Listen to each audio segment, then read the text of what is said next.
Hey everybody, welcome to One Up to Nerd. My name is Frankie. And I'm Kevin. And you're watching our show. Make sure to like, subscribe, and have the notifications on so you know when we post awesome nerdy stuff.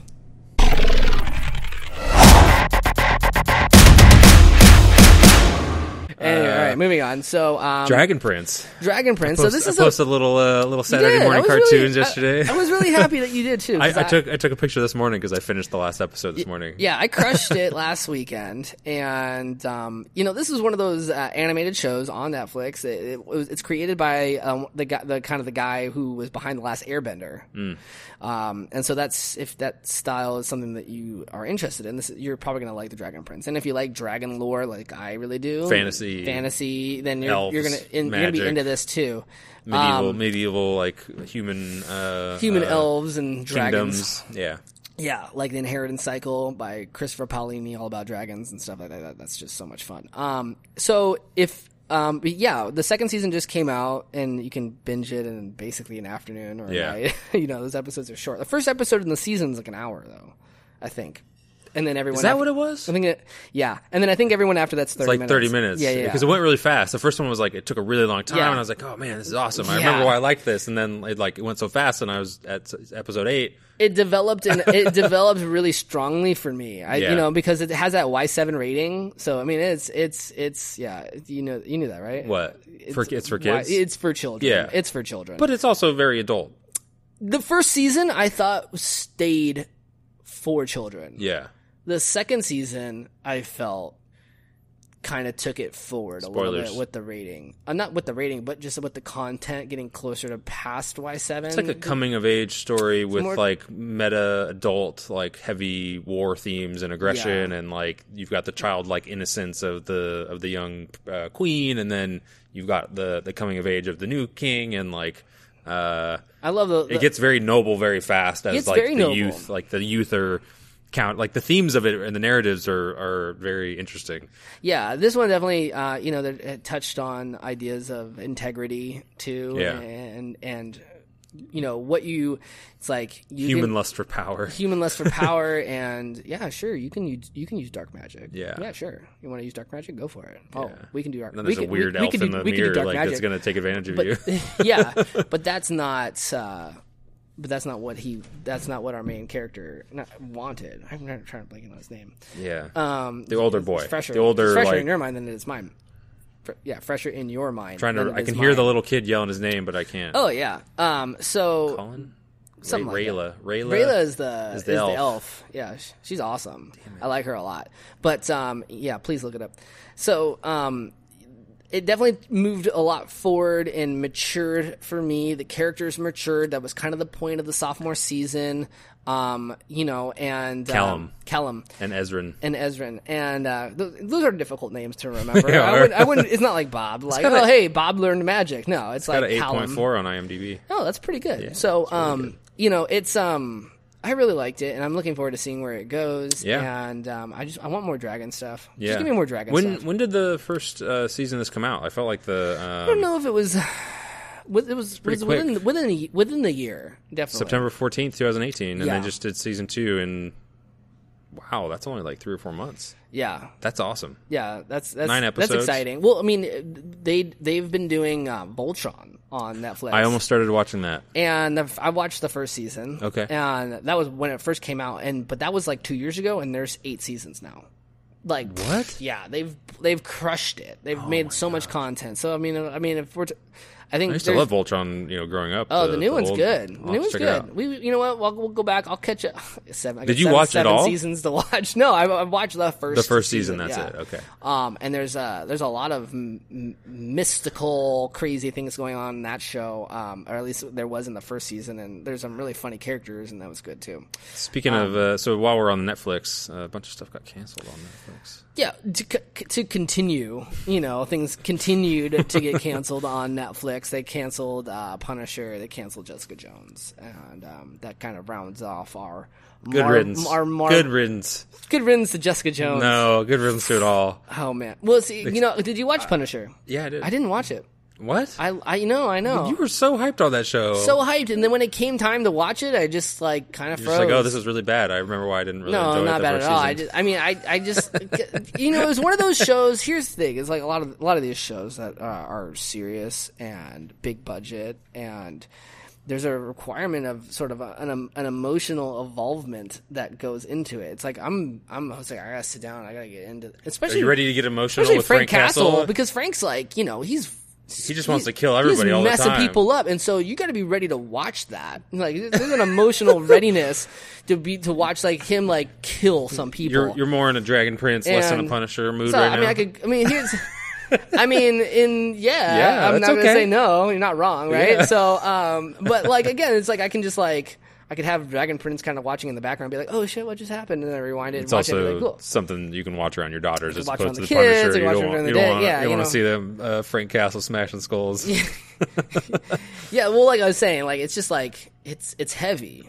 Yeah. And you're not always ready for that sort of heaviness to watch. And that's sometimes why I get behind. I had gotten behind sort of mid-season on Game of Thrones. Is like I would like people would be like, "Do you watch a new Game of Thrones?" I'm like, wasn't ready to watch it last night, just I ritualize Game of Thrones like Sunday night when that shit comes on. I'm watching it. Well, I mean, I got there, especially in the last like 2 seasons. Like you don't want to miss it because you don't want to have to worry about people spoiling it for you, and then oh my god, Tyrion died, and you're like, what?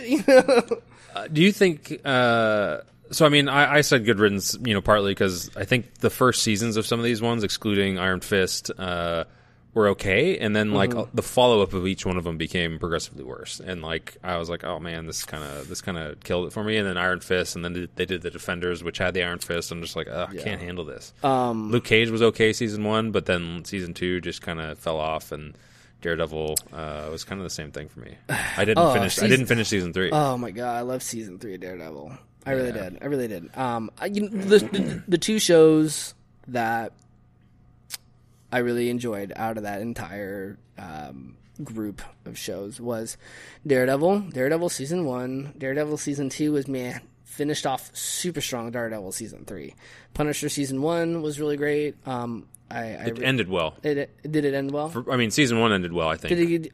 Season 1 ended really well. I didn't. It started really well. slow for me, and that was like kind of difficult for me to get into it. Yeah, was it? I like season 2 better than I like Joey Russo. Yeah, Joey. Is it Joey Russo? I know it's Russo. Are you going to watch Punisher season 2?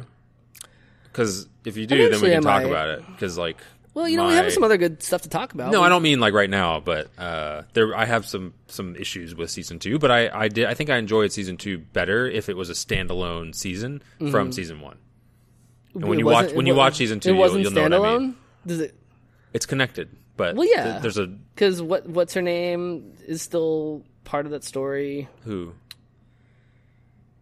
I don't know. Somebody. The detective. Why don't you watch it? The FBI detective. Yeah, she's still part of it. Yeah, she's still part of it, and Russo's still part of it. Yeah, and that's so it's like it's the just same a continuation story, of season 1. It's kind of lazy. Same story. It's got the same characters in it, and they're doing the same shit that they were doing the first season. Just for different reasons. I will say that season 3 Daredevil was really, really awesome. Because, and I think I said this last time or on one of the podcasts, is we just really saw the sort of evolution of Wilson Fisk becoming Kingpin and his dominance and how villainous that character becomes is very, very significant. And that's something that could very easily be put into a future series, a future Daredevil series, and I look forward to seeing what the Disney Plus comes up with, and or if it's part of that or part of something else. Are you already like take my money Disney Plus? Like, yeah, it doesn't matter what's on Here's there. The thing. You're gonna get it. Bob Iger, CEO of Disney, right? He don't slow blink your eyes at me, Jesus. He's just slow blinked at me, like of course I know. Wow. Who is it? Bob Iger. Let me tell you who Bob Iger is. Who is Bob? He's a CEO of Disney. Came from a young, very conservative family in the Midwest. Came from nothing. Anyways, Bob Iger. He basically has said that Disney's number one priority Disney's number one priority is their streaming service. Yeah. The other streaming services are a threat. That I think I remember reading the word quote threat to that to that goal in mind. And well, it's a way better business model than movies or traditional cable TV, because you're getting a constant flux of subscription money every single month. Right. And so my thought with it is I'm paying $12.99 for Netflix right now, right? That's what we play. I'm paying $14 or $15 for the 4K. Then I have that. Okay.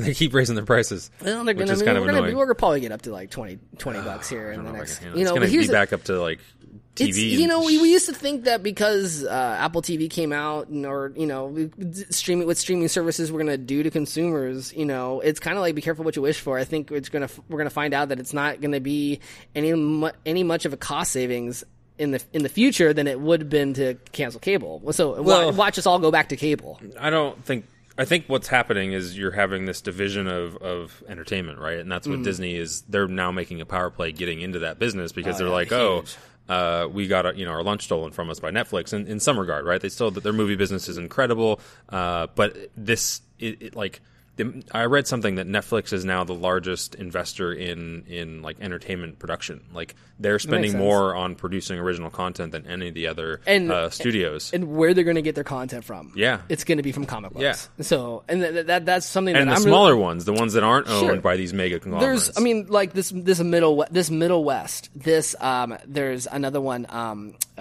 Birthright. Yeah. There's which is so awesome. That'd be a great fantasy franchise for someone to pick up.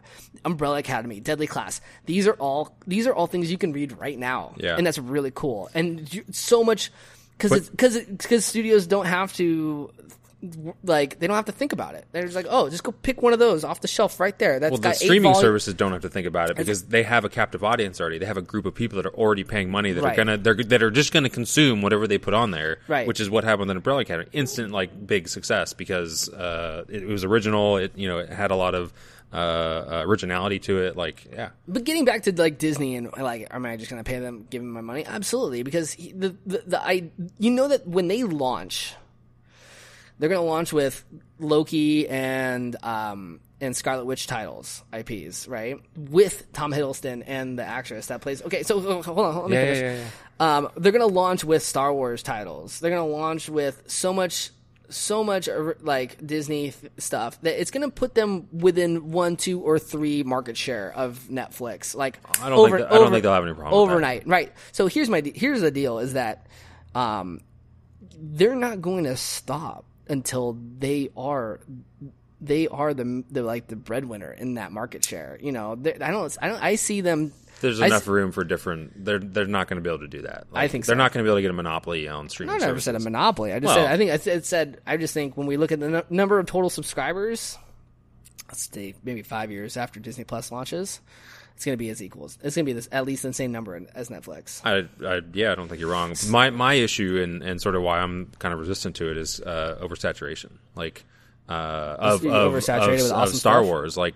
I don't just want to consume Star Wars, and if I get but that's what they're doing. They're releasing so much of this content. You can't get away from the Marvel universe because they're going to have Loki and they're going to have Scarlet Witch, and then they're going to bring Daredevil, and it's all of your time that you're spending is consuming that universe of content. And I think that's the challenge that we're going to have as consumers is if you want to experience any the entire spectrum of pop culture, you're going to have every one of them. And then between 5 streaming services like Disney Plus, Hulu, Netflix, I probably won't do Hulu. Amazon, you already have Amazon. Man. I still didn't. Oh my god. I didn't finish the first season. So good. Didn't finish it.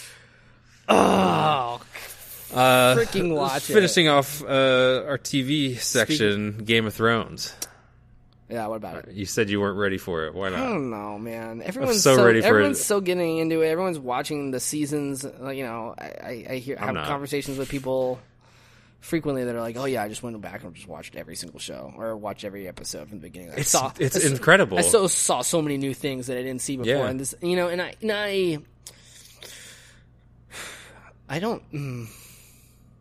Are you just really hurting that it's going to end and you're not going to have Game of Thrones anymore? Here's the deal. maybe. But I'm not going to toot my own horn, but I'm going to toot my horn here for a second. Just a quick second.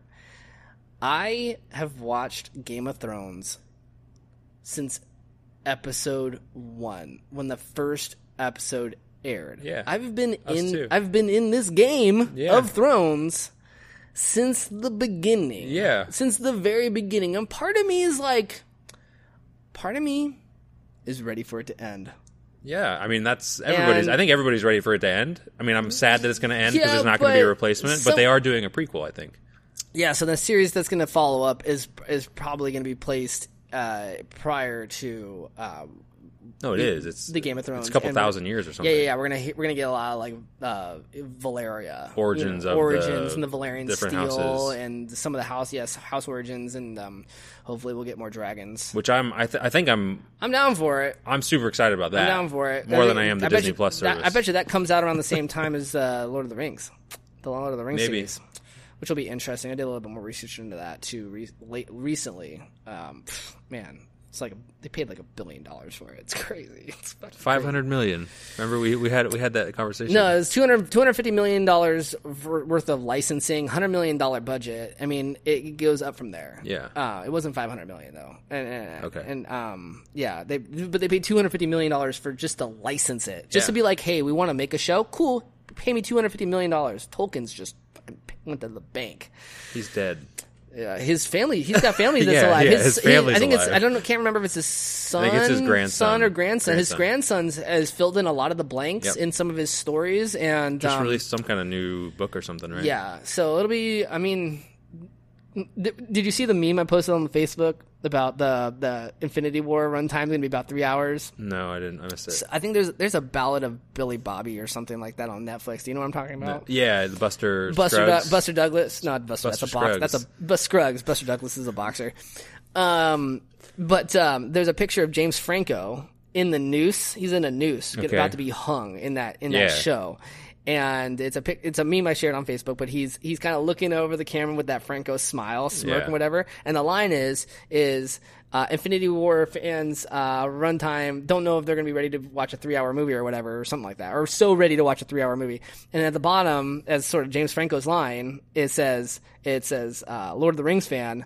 Oh, this is your first time, you know? Yeah. And so you know, there's so much fun stuff out. It's not hard to keep up, but it's just, you got to be active with it. Let's go back to Game of Thrones. What do you think is going to happen? How do you think the season's going to end? Who's going to win the Game of Thrones? I think I said last time, because we did ask this question last time. I don't remember. That I said Tyrion, I think, is going to die pretty early on. But I'm glad we're having this conversation again.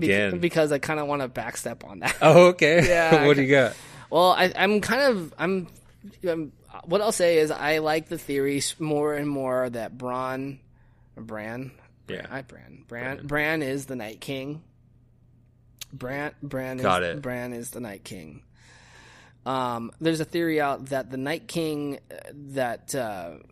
or something like about the Night King is sort of out there coming south. Winter is coming. His purpose, the reason why this is happening, is that he needs to be reunited with Bran?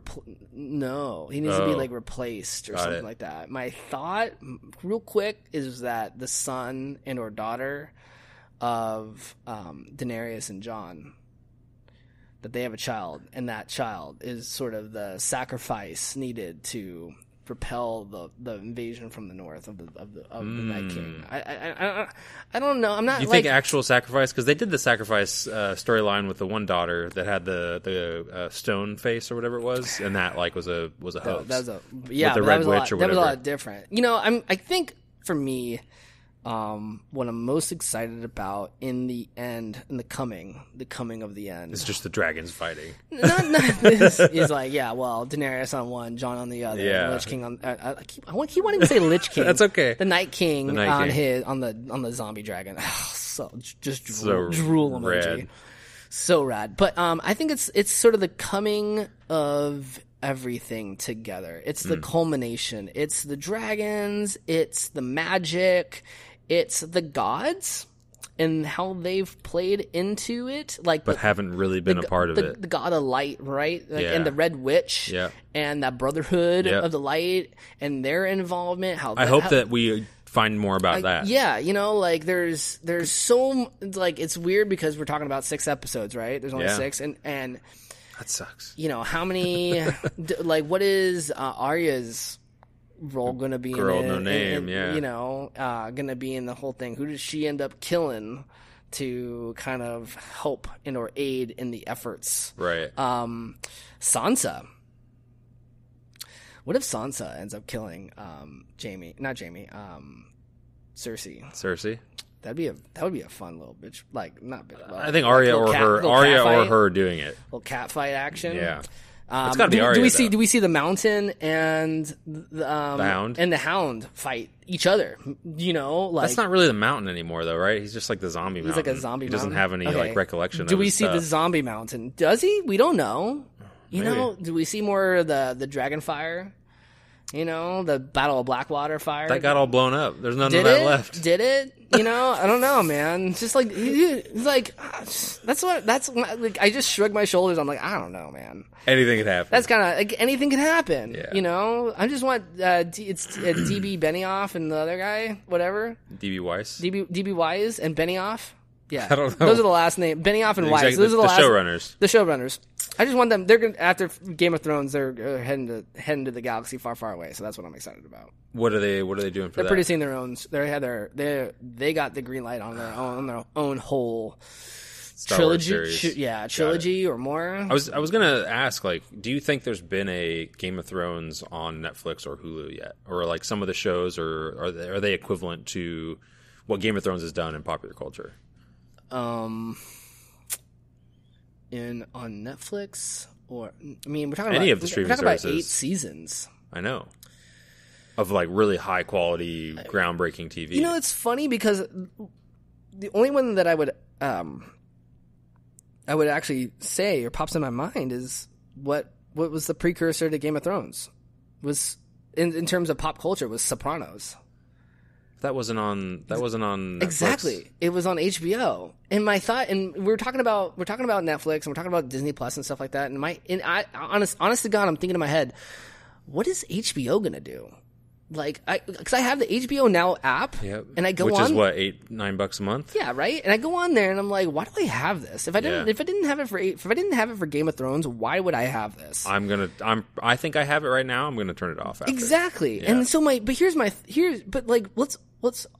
just suggest this or think about this for a second. We keep it for one show, and HBO is going to come out with a prequel show. Are we gonna want to watch that? Are you gonna want to get HBO again to watch that prequel Probably show? not. Yeah. See, this is a really weird. I'm like in my own head right now thinking like, what is happening with This is HBO? the challenge. This is the challenge with the streaming services, But right? what is- They're blocking off content from other groups. I know, but my thing is almost like, what is HBO gonna do? Because I don't see a lot of people sticking around HBO without Game of Thrones, because if they do not have enough proprietary IPs to keep people interested. I mean, I didn't watch the second season of Westworld. You know, no. There's Game of Thrones. Sopranos is gone. Like, HBO had a weird. They had one thing for like a variety of different demographics, but there wasn't like a ton of stuff for one demographic, right? And that's like Netflix has a ton of stuff for one demographic, but then has a ton of stuff for all demographics and like target audiences. Who owns HBO? Does anybody? Do we know? I kind of want to be like, what are you doing? What are you doing? Like, why you've had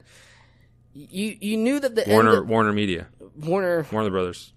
Yeah, that's not wow. Okay.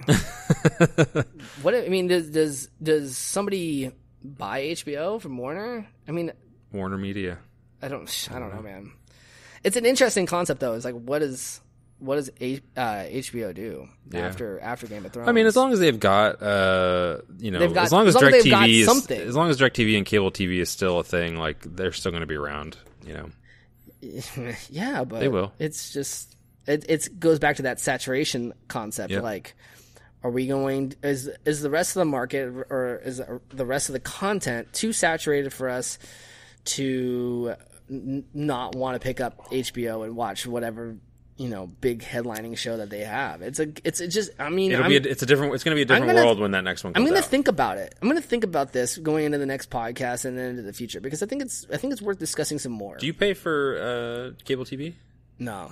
I'm cool. So you're just all streaming. So that's the same for us. Yeah. I just have Netflix. I have Hulu. I have HBO now. HBO Amazon. Now. And, Amazon. Yeah. I don't think I utilize it as I should. It doesn't have as much content. It doesn't have as much content. I know you have it written down here, or you did. You had Man on the High Castle. That was a while back. Oh, okay. The third season of that we just finished. See, that was one of the reasons when the Lord of the Rings series was announced, why I was thinking like Amazon's not the right producer for this show. It should go to Netflix or it should go to Disney Plus, but that's just not going to happen. Obviously, we know it's not happening. They just paid $250 million for it. So, but I have. You know what I did though is for a trial because I really like this show. It's called American Gods and it's on Stars. Yeah, I didn't like that. I didn't like that series. I watched it on Stars. You did. Last time we had cable, we watched it. Yeah. What didn't you like about it? So okay, American Gods has got kind of the second season just came out, and it's based on a book or like a comic series or something like that. Based on a book series. I don't know, just the American gods as a concept just wasn't very interesting to me. Like, I don't need to see Americans as gods like in some kind of current fantasy. Americans are like American civilization. This is about the gods. No, well, I mean, it's about the gods across the world. But they're personified. Global. They're personified. Whoops. They're personified mainly in the first season around like American culture. Right? It takes place in America, but our main god is. I'm not gonna give it away. Anyways, but it's okay. The premise, though, it just wasn't interesting to me. I don't know. Oh yeah. No, it's about gods waging war against each other and fighting for basically followers, and the idea that if nobody remembers you, that is when you die. That's when the god. I mean, there's other ways to die, and that's not an original concept in God storytelling. Yeah, but there's definitely, times. but I like the mythological tie-ins to like leprechauns and things like that, and how. Okay, well, I don't know. There's a show that's like that. Penny Dreadful is like that, but it's more based on fantasy. Penny Dreadful, isn't that? Yeah, it's on Showtime. That one I like. It's more based on like the mystical myths and like vampires and werewolves and stuff like that. I think I like the actress in that. Yeah, Evergreen. Well, so this conversation is a good point. Is kind of illustrates really in a good way how what we might be seeing in the future though is because we have these main guys. Something resonates with everybody. We've got Netflix, you got at Disney Plus, you have Hulu, you have the main streaming services, and then you're gonna have these like sort of one-offs, right? They'll be like, hey, check this show out on this streaming service or whatever, and be like, and that's just kind of think that'll help make things still fun. A little bit, kind of might help. What do you mean by fun? Well, it might break up some of the monotony of what you're talking about and just getting too much of one brand. You know what I mean?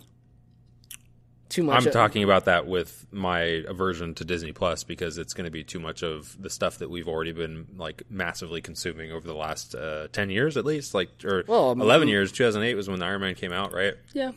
I'm 10 years. It's the Marvel 10 years. And I'm not even watching some of the fringe, like the Edge Marvel movies until they come to a streaming service. Like I'm not even going. And then you watch them on the streaming service. Then I watch them on the streaming service. Yeah. But they've already got me. I'm not going to give them more money. I'm just going to wait for them to come to streaming. All right.